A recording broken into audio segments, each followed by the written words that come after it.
अस्सलामु अलैकुम मेरे दोस्तों आज की इस वीडियो में हम आप लोगों को बताने वाले हैं हजरत आदम अलैहिस्सलाम की वफात यानी मौत का वाकया। और हजरत आदम अलैहिस्सलाम से पहले दुनिया में क्या था? ये वो सवाल है जो हम सबके दिमाग में आता है कि कायनात में इंसानों के बसने से पहले आखिर क्या था। एक सहाबी ने हुजूर पाक सल्लल्लाहु ताला अलैहि वसल्लम से सवाल किया कि ए अल्लाह के रसूल सल्लल्लाहु ताला अलैहि वसल्लम, जमीन और आसमान को पैदा करने से पहले हमारा परवरदिगार कहाँ था? आप सल्लल्लाहु ताला अलैहि वसल्लम ने फरमाया कि तब अल्लाह के सिवा और कुछ नहीं था। फिर उसने पानी पर अपना अर्श बनाया जैसे ये उस कायनात की शुरुआत थी।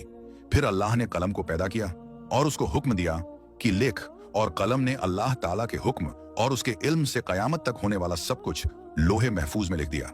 इसके बाद आसमान और जमीन की 6 दिन में तख्लीक की गई यानी पैदा की गई।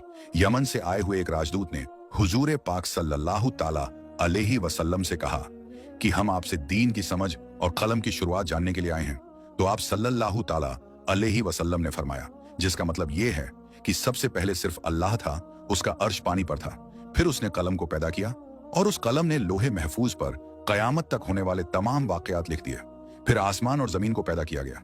उसकी जो तरतीब यानी तरीका हमें रिवायात से पता चलता है वो कुछ यूं है कि अल्लाह ताला ने हफ्ते के दिन मिट्टी यानी जमीन को पैदा किया। जब अल्लाह ने जमीन बनाई तो वो कांपने लगी।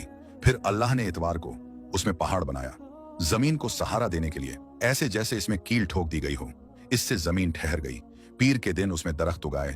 मंगल के दिन तकलीफ, मुसीबतें, जरासीम यानी कीटाणु और बीमारियां बनाई। बुध के दिन नूर को पैदा फरमाया। जुमेरात को जमीन में चौपाए यानी 4 पैरों वाले जानवर बनाए और उन्हें जमीन पर फैला दिया। और फिर जुम्मे के दिन की आखिरी घड़ियों में यानी असर के बाद आदम अलैहिस्सलाम को पैदा फरमाया। जैसे अल्लाह तबारक व तआला ने इंसान की पैदाइश से पहले उसकी सुख सुविधाओं के लिए जमीन और उस पर जरूरियात की तमाम चीजें पैदा फरमा दी थी, यानी मखलूक की शुरुआत में आखिरी नंबर पर इंसान को पैदा किया गया। और नस्ल इंसानी में सबसे पहली तख्लीक हजरत आदम अलैहिस्सलाम की थी। वो तमाम इंसानों के बाप हैं। इंसानों की पैदाइश से पहले फरिश्तों और जिन्हों की तख्लीक भी हो चुकी थी। फरिश्ते अल्लाह ताला की वो मखलूक हैं जिनका असल ठिकाना आसमान है और वो जमीन वालों के लिए इस्तिगफार करते हैं। फरिश्तों को नूर से पैदा किया गया, जबकि जिन्हों की पैदाइश आग से की गई। और इंसानों की तख्लीक मिट्टी से हुई। इब्लीस जो कि शैतान था वो भी फरिश्तों में से नहीं बल्कि जिन्हों में से था और उसकी तख्लीक भी आग से की गई। कुछ रिवायात से पता चलता है कि आदम अलैहिस्सलाम से 2000 साल पहले जिन्नात पैदा किए गए और जब वो फितना फसाद में हद से आगे बढ़ गए तो अल्लाह ताला ने उनकी तरफ फरिश्तों का एक लश्कर भेजा। उनमें खूब लड़ाई झगड़े हुए और उसमें फरिश्तों ने जिन्हों को तहस नहस कर दिया और वो समंदरों के टापुओं में पनाह लेने पर मजबूर हो गए और आज तक उनके रहने की जगह यही टापू हैं। इब्लीस यानी शैतान जो कि जिन्नात के सरदार हैं, उसका एक तख्त है और वो तख्त पानी पर है। इब्लीस का असल नाम अजाजिल था और उसकी नाफरमानी के बाद उसे इब्लीस का नाम दिया गया। इब्लीस का वो तख्त हकीकत में किस जगह पर है ये हम नहीं जानते। खैर, जब अल्लाह ताला ने जमीन को इंसानों के जरिए से आबाद करना चाहा तो इंसान की तख्लीक फरमाई, क्योंकि जिन्हों में इंसानों जितनी अक्ल और समझ नहीं थी। कहा जाता है कि जिन्हों में सबसे ज्यादा इल्म रखने वाला जिन इंसानों में से एक 10 साल के बच्चे के बराबर अक्ल रखता है। अल्लाह ने इंसान की तख्लीक करके उसमें रूह फूंकी। फिर अल्लाह ने फरिश्तों से फरमाया कि मैं जमीन पर अपना नाइब बनाने वाला हूं। फरिश्तों ने अल्लाह से पूछा कि ऐसी मखलूक को क्यों पैदा करता है जो जमीन पर झगड़ा फसाद करे और खून बहाए, और हम हर वक्त तेरी तारीफ और पाकीज़गी बयान करते हैं। जिस पर अल्लाह ताला ने फरमाया कि जो कुछ मैं जानता हूं वो तुम नहीं जानते। फरिश्तों के इस सवाल के 2 मकसद थे। पहला ये कि क्या ये भी जिन्हों की तरह जमीन पर फसाद करेंगे, और दूसरा ये कि हमसे तेरी इबादत में कोई कोताही हुई है। बहरहाल जब अल्लाह ताला ने हजरत आदम अलैहिस्सलाम को पैदा किया तो जमीन से मिट्टी लाने का हुक्म दिया। फिर अल्लाह के पास उसके हुक्म के मुताबिक मिट्टी लाई गई। वो मिट्टी अल्लाह ताला ने पूरी जमीन से उठवाई थी।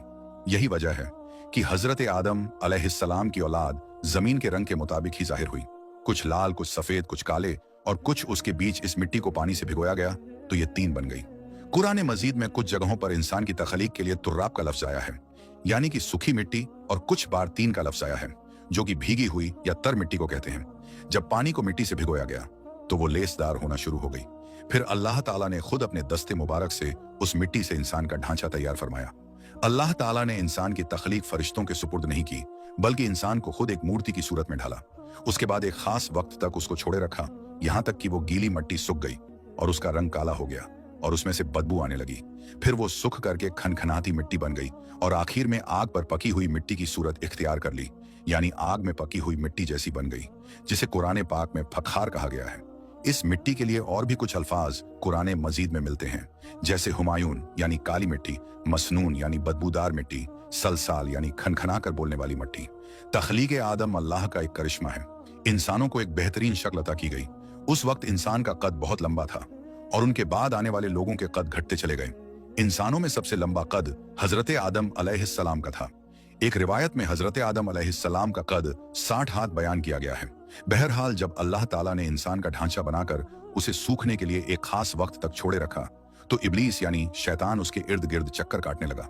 वो इस ढांचे को बजाकर देखते तो उसमें से ऐसी आवाज आती जैसे खाली मिट्टी के मटके से आती है, और उसने देखा कि ये ढांचा पेट वाला है, तो वो समझ गया कि ये मखलूक अपने आप पर काबू नहीं रख पाएगी। हजरत आदम अलैहिस्सलाम में रूह डालने से पहले फरिश्तों का गुजर उस ढांचे के पास से हुआ, तो वो घबरा गए, और इब्लीस भी ढांचे के आसपास से गुजरता तो ठोकर मारकर कहता कि तुझे किसी खास मकसद के लिए पैदा किया गया है। ये कहकर वो उसके मुंह के रास्ते उसमें दाखिल हो जाता और कमर के रास्ते बाहर आ जाता। और फिर उसने फरिश्तों से कहा कि इससे घबराने की कोई जरूरत नहीं है। अगर मुझे इस पर हावी किया गया तो मैं इसे खतरे में डाल दूंगा, और अगर इसे मुझ पर हावी किया गया तो मैं यकीनन इसकी नाफरमानी करूंगा। यानी अभी हजरत आदम अलैहिस्सलाम में अल्लाह ताला ने रूह भी नहीं फूंकी थी। तब से इब्लीस की इंसान से अदावत और दुश्मनी साफ तौर पर दिख रही थी। फिर अल्लाह ताला ने हजरत आदम अलैहिस्सलाम में रूह फूंकी। जैसे ही रूह उस बनाए हुए ढांचे में सर की तरफ से डाली गई तो हजरत आदम अलैहिस्सलाम को छींक आ गई। हजरत आदम अलैहिस्सलाम से कहा कि अल्हम्दुलिल्लाह कहिए। उन्होंने कह दिया। अल्लाह ताला की इस तारीफ के जवाब में अल्लाह ताला ने फरमाया कि तुझ पर तेरा रब रहम फरमाए। जब रूह उनकी आंखों में दाखिल हुई और उनकी आंखों ने जन्नत के फलों को देखा तो गौर व फिक्र करने लगे। फिर रूह पेट में दाखिल हुई तो खाने की जरूरत महसूस हुई, यानी रूह अभी टांगों तक नहीं पहुंची थी और खाने की ख्वाहिश महसूस होने लगी। जब हजरत आदम अलैहिस्सलाम में रूह फूंक दी गई तो अल्लाह ताला ने उनकी पुश्त यानी पीठ मुबारक पर हाथ फेरा, जिससे कयामत तक आने वाले तमाम इंसान बाहर आ गए। हजरत आदम अलैहिस्सलाम की तमाम औलाद उनके सामने जाहिर हो गई। ये बात कुरान और अहादीस से भी साबित है। फिर अल्लाह ने औलाद आदम से उन्हीं के बारे में इकरार लिया कि क्या मैं तुम्हारा रब नहीं? तो तमाम इंसानों ने जवाब दिया कि हम इकरार करते हैं कि तू ही हमारा रब है। अल्लाह ताला ने हजरत आदम अलैहिस्सलाम में रूह फूंक कर फरिश्तों और जिन्हों से इंसान को सजदा करने का हुक्म दिया। इब्लीस के अलावा सब ने हजरत आदम अलैहिस्सलाम को सजदा किया। अल्लाह ताला ने इब्लीस से पूछा कि तुझे किस चीज ने सजदे से रोक दिया? तो उसने जवाब दिया कि तूने मुझे आग से पैदा किया है और इसे मिट्टी से, जबकि मैं इससे बेहतर हूं। अल्लाह ताला ने उसकी घमंड पर उसे सजा देते हुए फरमाया, इस जन्नत से उतर जा, तुझे कोई हक नहीं कि तू जन्नत में रहकर तकब्बुर करे। इब्लीस ने जवाब में कहा, मुझे कयामत तक मोहलत दे दे, यानी कि इतनी लंबी उम्र दे कि कयामत तक मुझे मौत ना आए, जबकि तमाम इंसानों को दोबारा जिंदा किया जाएगा। अल्लाह ताला ने फरमाया कि तुझे एक फिक्स टाइम तक मोहलत दे दी गई। फिर इब्लीस ने कहा कि मैं कसम खाता हूं कि मैं इंसानों की गुमराही के लिए तेरे सीधे रास्ते पर बैठ जाऊंगा। फिर मैं उनके आगे से, पीछे से, दाएं से और बाएं से उनके पास आऊंगा, और तू उन्हें शुक्रगुजार हरगिज नहीं पाएगा, सिवाय उनके जो तेरे सच्चे बंदे होंगे, और वो मेरे बहकावे में नहीं आएंगे। अल्लाह ने उसे जलीलो ख्वार करके वहां से निकाल दिया और फरमाया कि उनमें से जो शख्स भी तेरा हुक्म मानेगा, मैं ऐसे तमाम लोगों से जहन्नुम को भर दूंगा और मेरे बंदों पर तेरा कोई अधिकार नहीं होगा। इस तरह यह साफ हुआ कि सबसे पहला गुनाह तकब्बुर था। इसलिए उलमा इकराम के मुताबिक तमाम गुनाहों की जड़ तकब्बुर यानी घमंड है। अल्लाह ने हजरत आदम अलैहिस्सलाम को जाहिल नहीं बल्कि इल्म वाला पैदा किया था। जब अल्लाह ने हजरत आदम अलैहिस्सलाम में पूरी रूह डाल दी तो वो अपने पैरों पर खड़े हो गए। तो अल्लाह ने उन्हें हुक्म दिया कि जाओ फरिश्तों की जमात को अस्सलामु अलैकुम कहो। हजरत आदम अलैहिस्सलाम के सलाम के जवाब में उन्होंने वालेकुम अस्सलाम वरहमतुल्लाह कहा।